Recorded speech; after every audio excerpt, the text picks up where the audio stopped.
From the very start, letter carriers have delivered on a commitment to excellence and a dedication to their communities. Thanks for the ride, Fred. Hi, I'm Lorenzo Hudson, a letter carrier from Great Neck, New York.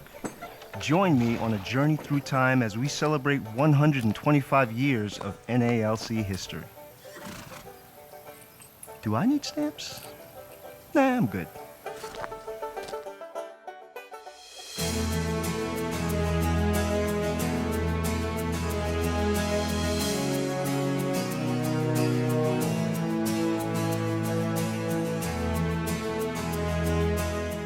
For 125 years, the National Association of Letter Carriers has fought for the rights and well-being of its members. It's been a long road full of peaks and valleys, twists and turns, and to understand where we are today, we must remember from where we came. Hang on as we go back in time to when it all began.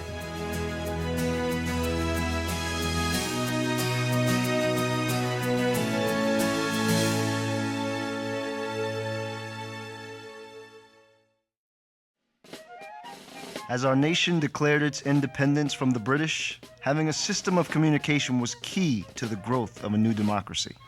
When we were a young nation, the postal system was really the sole means of communicating at a distance. That's how the postal system helped bind our nation together. It created almost a sense of community, a sense of who we were as Americans. We weren't just Pennsylvanians and Virginians and, Kentuckians, but Americans.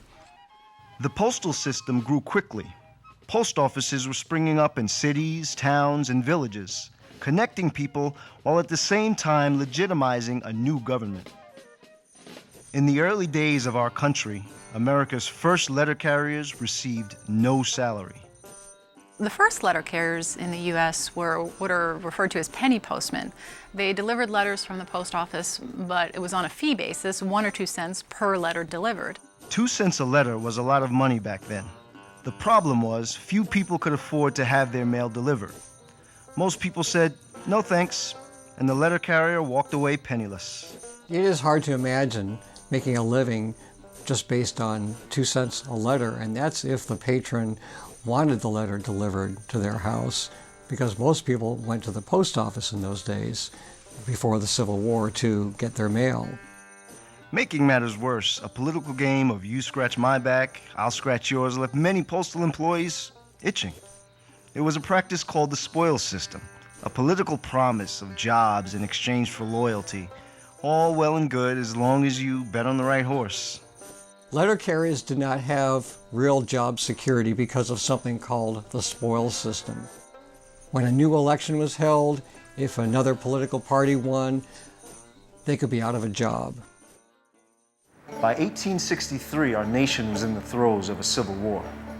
Loved ones waited in long lines at the post office for letters from the front.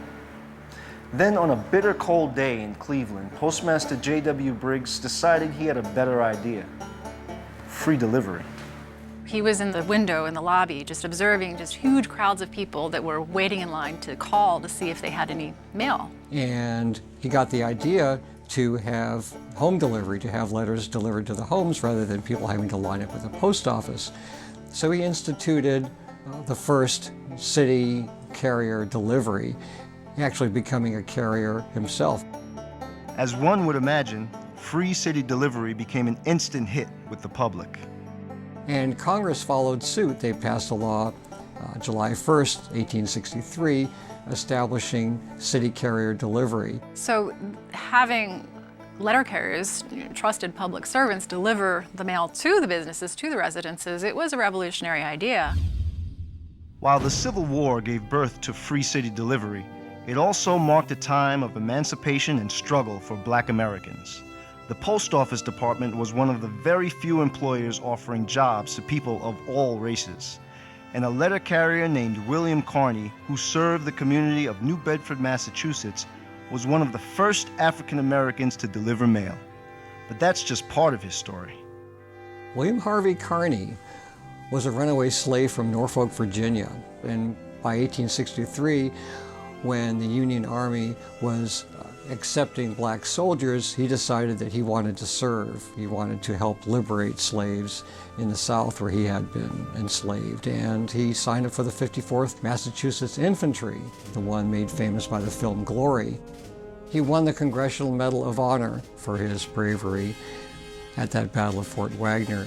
He also sustained wounds. In fact, the limp that he had later on as a letter carrier, when he got a job in 1869 carrying the mail in New Bedford, he limped for the next 30 years that he carried mail.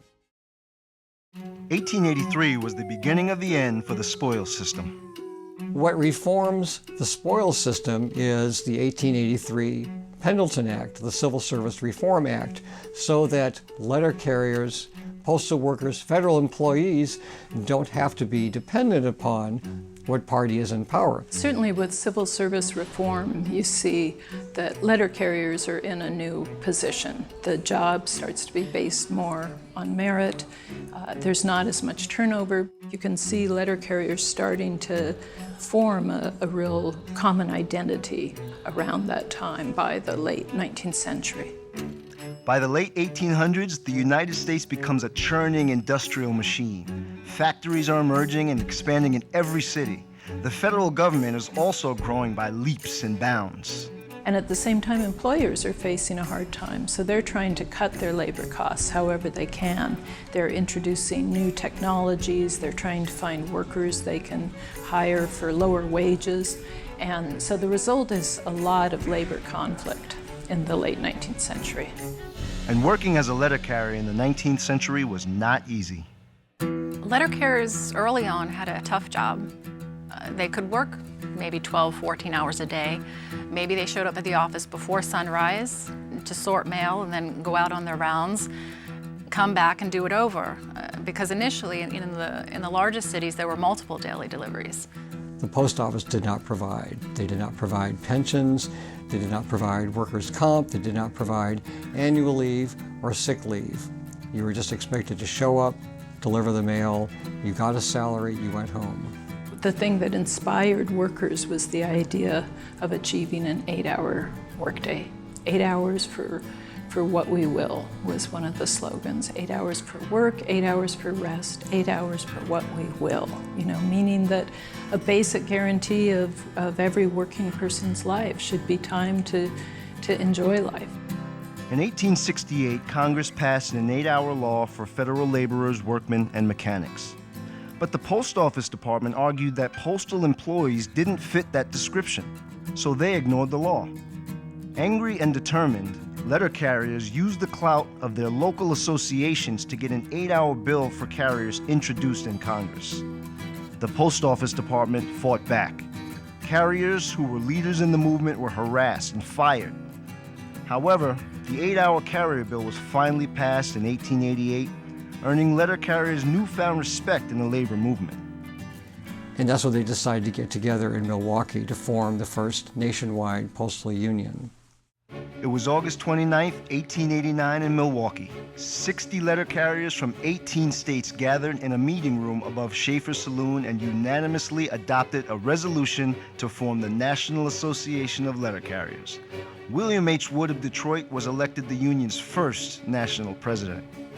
There were 60 delegates at the first NALC meeting in Milwaukee in 1889, and it's instructive that they adopted this motto of fraternity, fidelity, benevolence, and unity. It's a classic and brilliant impulse of working people to unite, to help each other. With the birth of the NALC comes an angry reaction from the post office.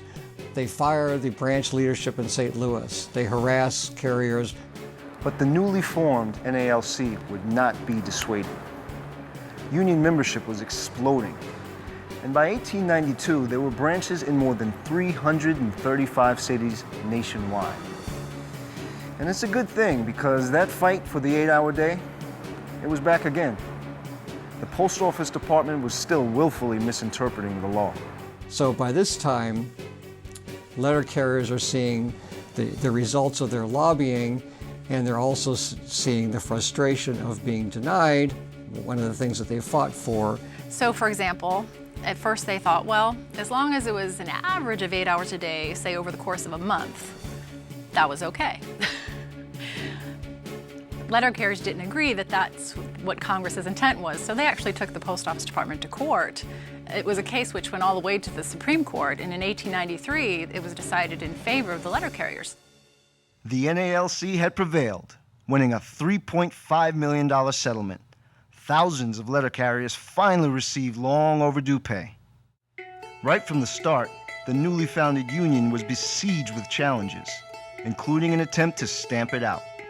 First, the Postmaster General prohibited postal employees from visiting Washington to lobby legislators. And then in 1902, President Theodore Roosevelt followed up with his famous gag order. So it's not just the post office going after the NALC now. You've got the executive branch. The gag order says you cannot talk to Congress. The union argued that this was a fundamental violation of their right to free speech. In many ways, this is a watershed moment in the history of government employees, because time and again over the course of the 20th century, government employees have had to fight for the right to push for their demands as workers. As a testament to the confidence the public had in city delivery, some very precious objects were sent through the mail. In 1958, Harry Winston mailed the Hope Diamond from New York City to the Smithsonian Institution in Washington, D.C.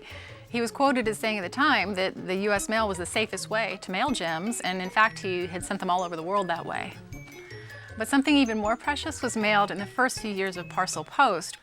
There are several accounts of babies being mailed. Usually it was parents mailing their children to their grandparents who were just a few miles away. 1912 was a year of wins for the NALC.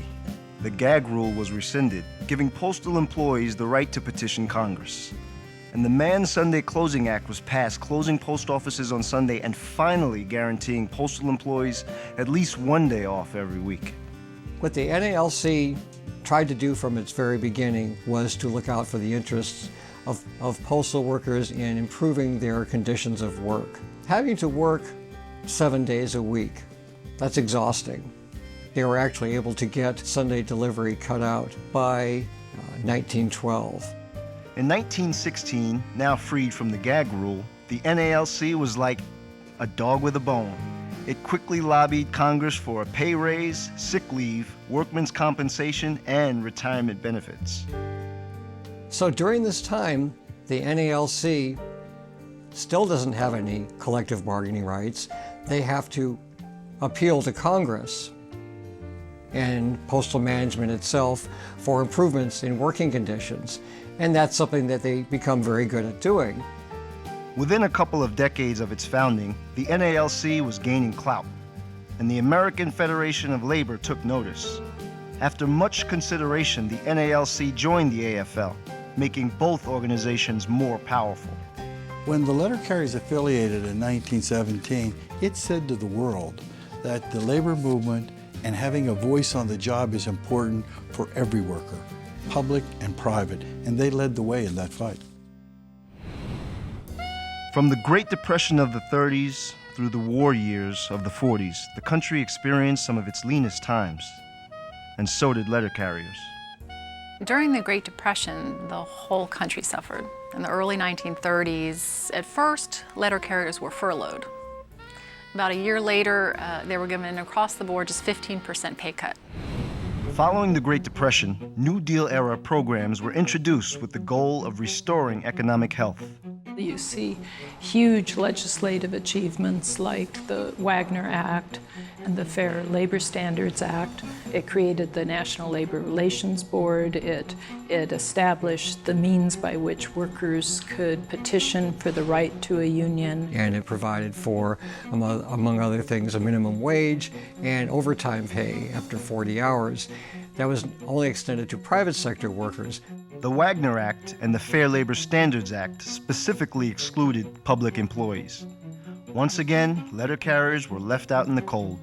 When you look at the entire labor movement or the entire working class, the Wagner Act focused on industrial workers. And so agricultural workers, public employees, service sector workers were all excluded by that act. It would take another 20 long years before those acts were amended to include public employees. Racial segregation during the 20th century often made travel difficult for Black Americans. But beginning in 1936, Victor Green, who delivered mail in New York and New Jersey, used his connections with other letter carriers across the country to make such journeys a bit easier. He published an annual series called the Green Books. They were travel guides for African American travelers that listed from town to town what were the best places to stay, the best places to eat, where to get gas. And it had an interesting slogan emblazoned across it: carry your green book with you, you may need it. One of the ways he researched friendly businesses in other cities was through his connections in the NALC with letter carriers in other cities. The war years saw many women enter the workforce, some for the first time. The post office and the letter carrier craft were no exception. During World War II, women also served as letter carriers in cities, replacing men who were overseas fighting. It really wasn't until the 1960s that women were employed in any significant numbers in the letter carrier force. By 1956, it's remarkable. There's only 92 letter carriers, women letter carriers, serving the whole nation.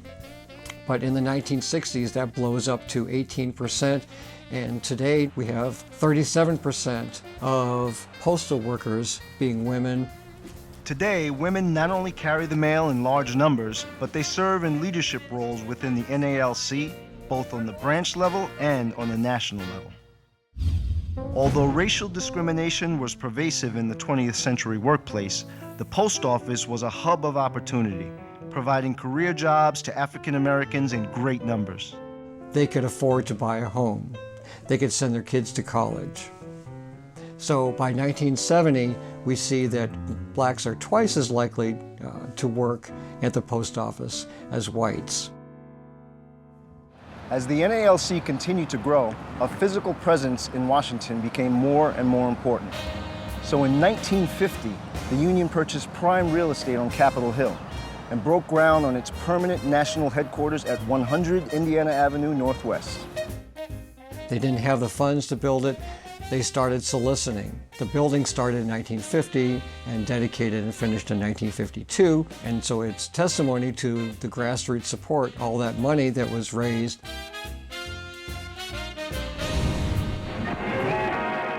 (1953) marked the beginning of what would become a proud letter carrier tradition as the NALC became the first national sponsor of the Muscular Dystrophy Association. NALC President Bill Doherty presented Jerry Lewis with the union's first contribution. Gentlemen, if you please.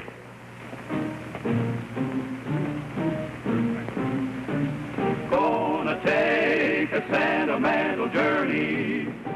Over the next 60 years, letter carriers would raise millions of dollars for Jerry's kids. Take a sentimental journey to renew old memories. In 1962, NALC purchased a 153-acre tract in Central Florida and built NALC, a retirement community exclusively for letter carriers and their spouses. The complex of 500 Lakeview apartments was a dream of NALC President William Doherty, who lived there until his passing in 1987.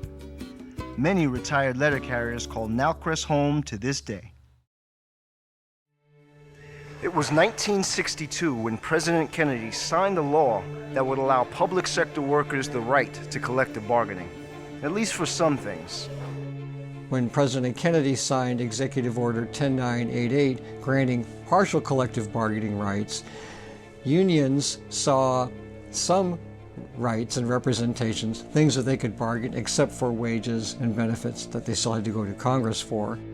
But they wanted more, and what they wanted, they were not getting. They were falling more and more behind. Since its founding, the NALC has fought for improved wages, benefits, and working conditions for all of its members. But by the late 1960s, inflation had eroded a letter carrier's salary to far less than the national average. In some areas, pay was so low that letter carriers qualified for food stamps. We couldn't raise families on what we were doing, applying ourselves. Every letter carrier that I knew had more a source of income, worked on 2 jobs, 3 jobs, just to survive. Postal workers still had no collective bargaining, so they were still having to do what they call collective begging to Congress, and none of the presidents were particularly obliging. Congress discussed it over and over again, but nothing was happening. There is hardly any dispute in the administration, the Post Office Department, or among the business critics of the strike that the postal workers' grievances are real. The Nixon administration is dragging its feet. It only agrees to a 4% increase, which is far too low across the country, but especially in big cities. Letter carriers weren't happy. The NALC wasn't happy. I appeared before Congress in the committee, and I said, I no longer control the membership. Undoubtedly, unless some satisfaction comes of the meeting that is about to take place, that we can anticipate that on Monday there will be no mail delivery in the entire nation. On March 17, 1970, New York's Branch 36 held what would be a historic meeting at Manhattan Center. And we got there. My God. We thought we was going to be in the front row. It wasn't possible. It was packed. People are out to the hallways, and I'm standing in the back trying to get there, and people are talking about, people are yelling strike, and Jack Leventhal, the Brooklyn president, is there. Of course, Gus Johnson is the president of Branch 36, and people are booing them and booing the leadership and yelling strike. People were angry. They were screaming. And I look around, and all I saw was like a fire coming out of their eyes. A strike against the United States government was a federal felony, not a low-class crime. Federal felony, you do tough time. It also meant the automatic loss of a job. You know, it's something that's unprecedented. It never happened. Strike against the government of the United States. And they're starting now to count off the machines. Machine number 1, strike, 2-1. Machine number 2, strike.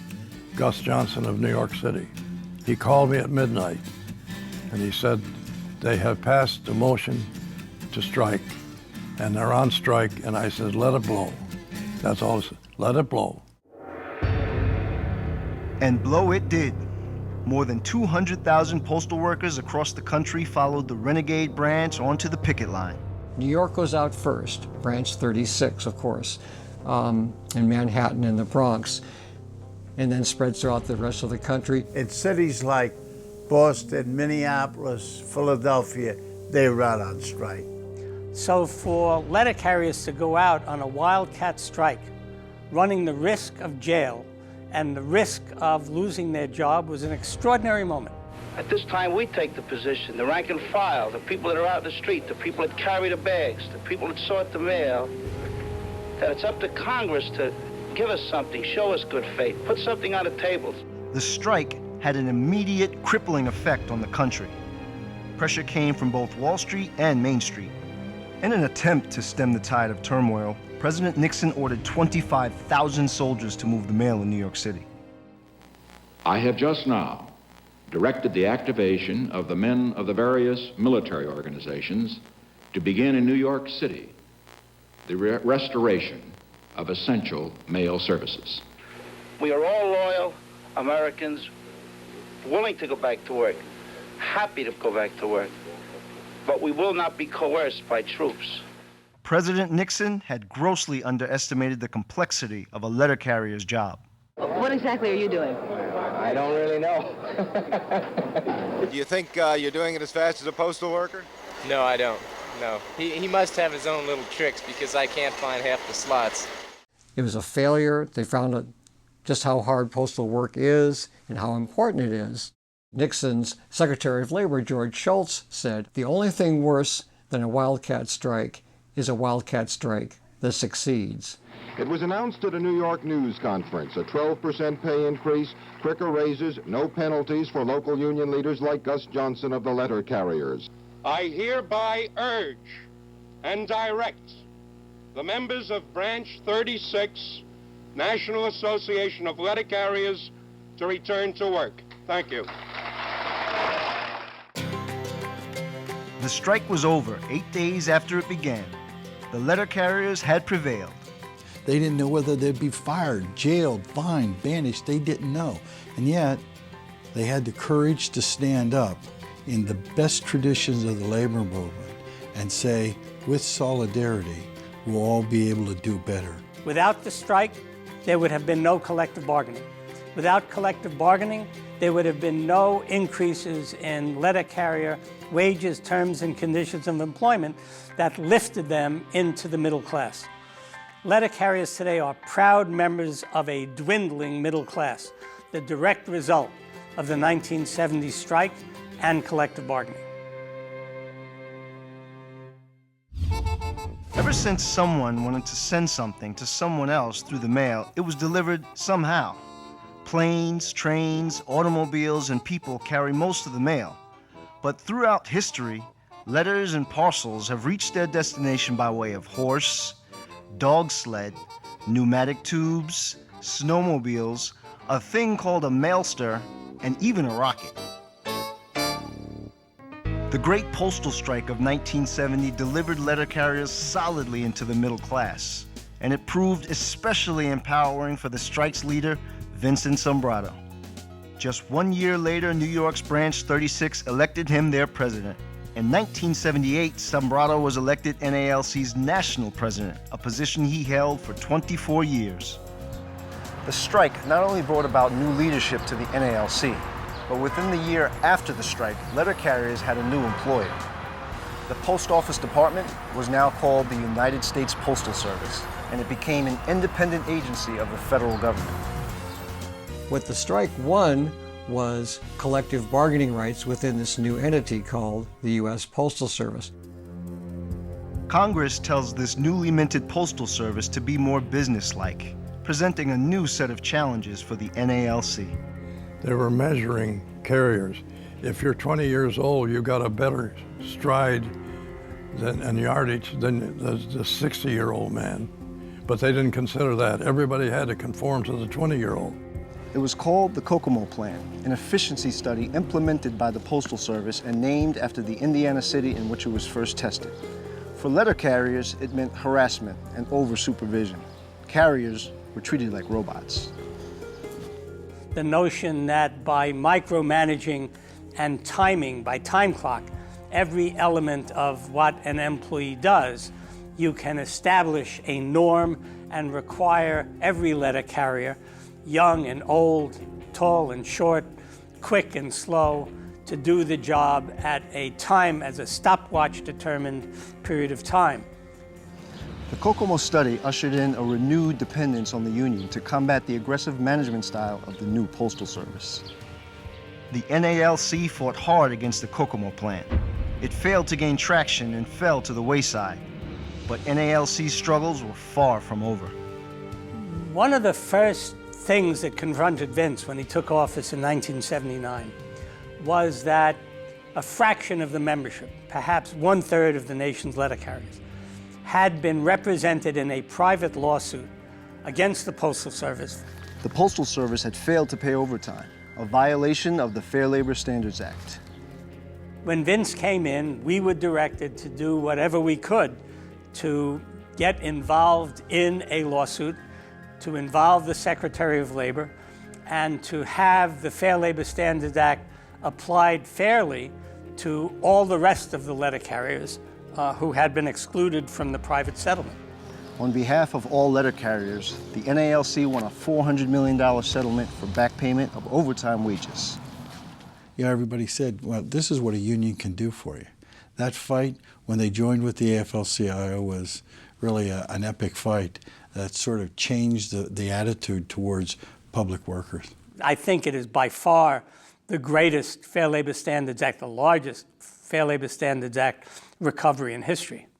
Then in 1981, amid the backdrop of an anti-labor Reagan administration and a stingy tough guy management stance, the NALC faced its biggest challenge since the strike. In 1981, the Postal Service again put on a full court press to limit wages, to eliminate COLA, and so you had a very, very difficult contract exercise. Vince had created very much the reality that a strike was absolutely possible. He convinced not only the Postal Service, he convinced his executive council, he convinced his membership, he convinced me. The union's Vincent Sobrato continued to threaten an illegal strike. If somebody steps on your head and beats you with a club and tells you it's illegal for you to fight back, then you've got to make a judgment. We've made that judgment. We're not going to be pushed around. We're not going to be shoved into the ground. We're not going to be trampled down by anyone. In preparation for a strike, President Sobrato took steps to protect the union and to keep the federal government from seizing its assets.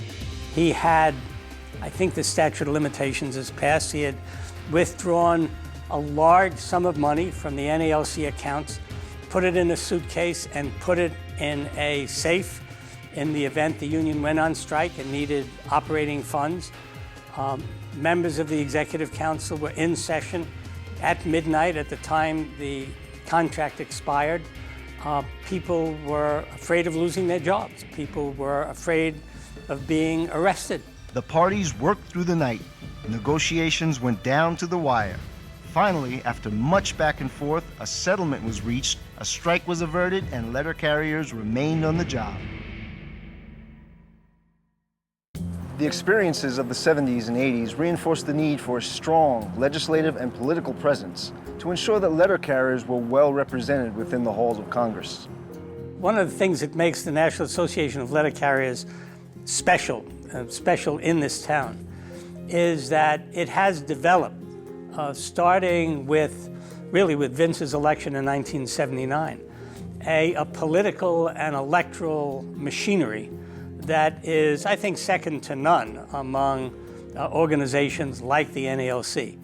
Starting in the 1980s, the NALC used its legislative muscle to fight a particularly onerous law, the Hatch Act of 1939, that prevented letter carriers from lobbying on their own behalf. The Hatch Act, for decades, had been a vehicle to prevent federal employee union representatives from engaging in political and legislative activity. It was one way used to restrict union power, and the unions had tried to change it for decades. After a decade of lobbying by the NALC and other federal unions, the Hatch Act was reformed 50 years after its passage, a huge win for letter carriers. So the reform of the Hatch Act in 1993 allowed letter carriers to campaign for partisan candidates, to serve as delegates at party conventions, to raise money for those candidates, and to themselves serve in nonpartisan offices. Hatch Act reform means that the people that letter carriers elect to represent them in Washington can represent them in Washington. 1993 marked the beginning of another great NALC tradition, the union's annual food drive. Starting modestly in just a few key cities, the food drive quickly grew to span the entire country. Today, letter carriers collect millions of pounds of food annually, benefiting millions of people in need. In the early and middle 1990s, it became clear that a result of automation, the actual day-to-day work of letter carrier on the street had become more difficult. So we began to develop the case that letter carriers should receive an increase in their pay grade, not only in the pay they received within grade, but to advance the level of their employment by a grade. Following a tough round of negotiations and 2 rounds of interest arbitration, President Vincent Sobrato emerged victorious in 1999.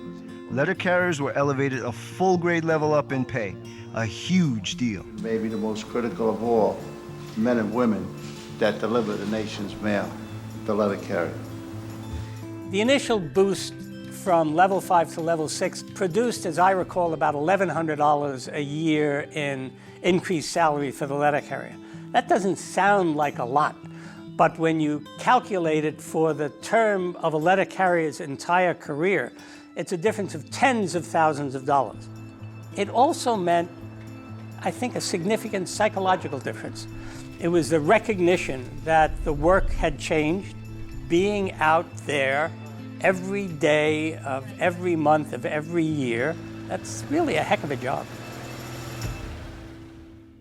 The NALC Leadership Academy was launched in 2005, bringing its inaugural class of 30 letter carriers to Washington to hone their skills. Since that time, more than 500 Leadership Academy graduates from throughout the nation have joined their ranks.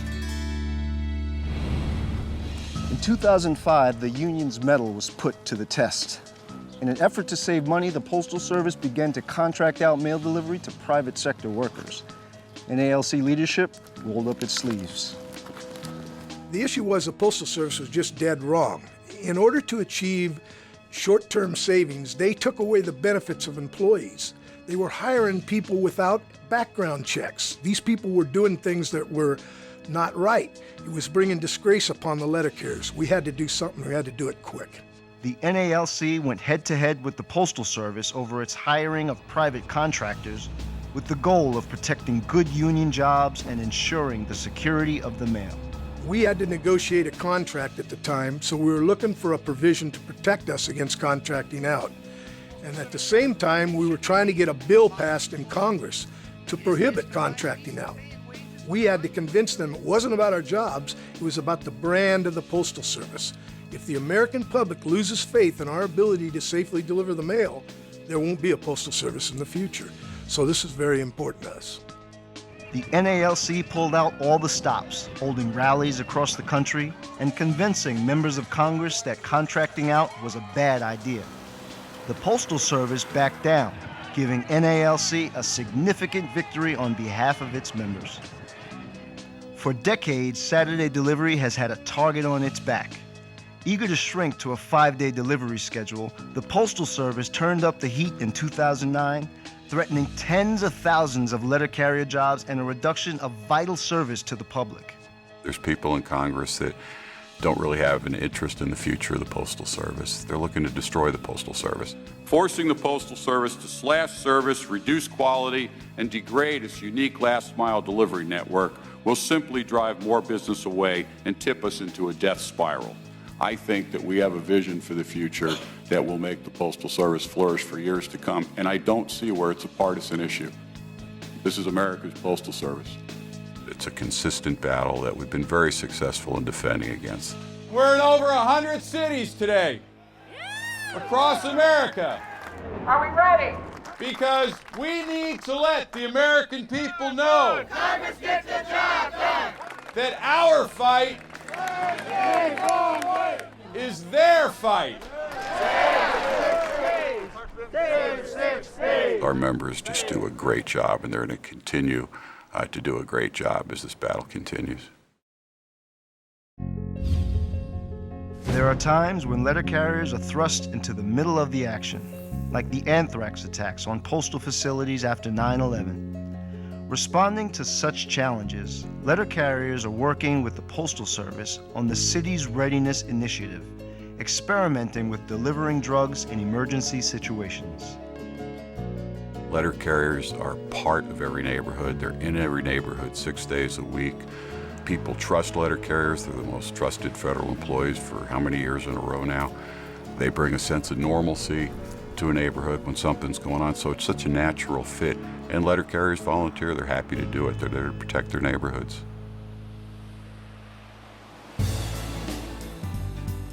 When I think about the place of the letter carriers and their union in the context of the history of working people, what really strikes me is that they were just incredible pioneers, pushing the government to be a decent employer.